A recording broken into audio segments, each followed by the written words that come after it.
bien souvent, on se dit, mon Dieu, la piscine, c'est quelque chose qui consomme énormément d'eau, c'est quelque chose qui consomme énormément d'électricité.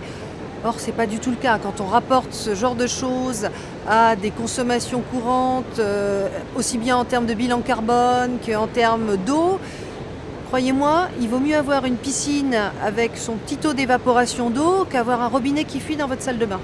Ça vous coûtera bien moins cher.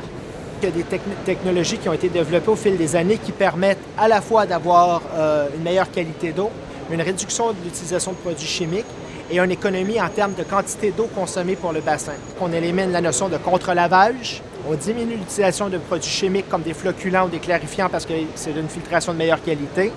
Et du coup, on réduit notre facture d'eau, notre facture de produits chimiques et on contribue à sauvegarder l'environnement par l'économie d'eau.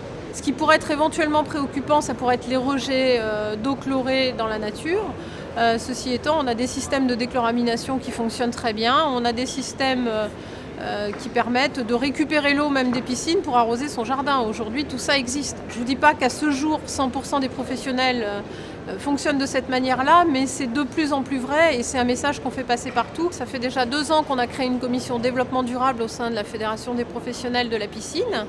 Et nous avons élaboré avec un consultant qui est agréé par l'ADEME un calculateur d'indice carbone de la piscine qui va nous permettre de connaître l'indice carbone généré par l'exploitation d'une piscine familiale. En termes d'émissions carbone, l'exploitation d'une piscine de 8 par 4, qui est la piscine moyenne en piscine familiale, c'est 200 kg de CO2. C'est l'équivalent d'un aller-retour en voiture Paris-Lyon, simplement. Si on regarde en détail ces 200 kg de CO2, on se dit qu'on peut peut-être faire des progrès en termes de consommation électrique, puisque 50% de ces 200 kg de CO2, ça va venir de la consommation électrique de la pompe de la piscine.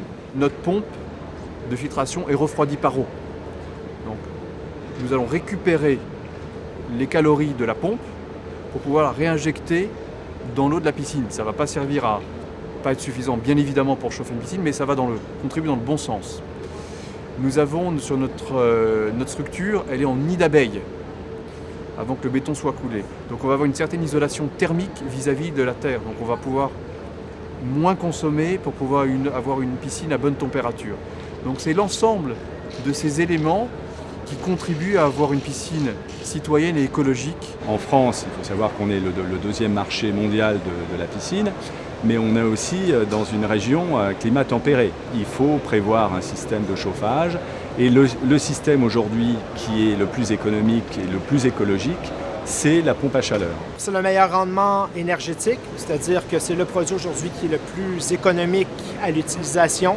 C'est un produit maintenant qui est performant, c'est-à-dire que bien dimensionné, c'est un produit qui va donner un bon rendement du début à la fin de la saison. En consommation, c'est 2 kW, mais pour 4 à 5 fois plus d'énergie restituée. Donc, on parle de 8 à 10 kW restitués pour 2 kW consommés. Ça reste un rapport qui est le plus efficace sur le marché.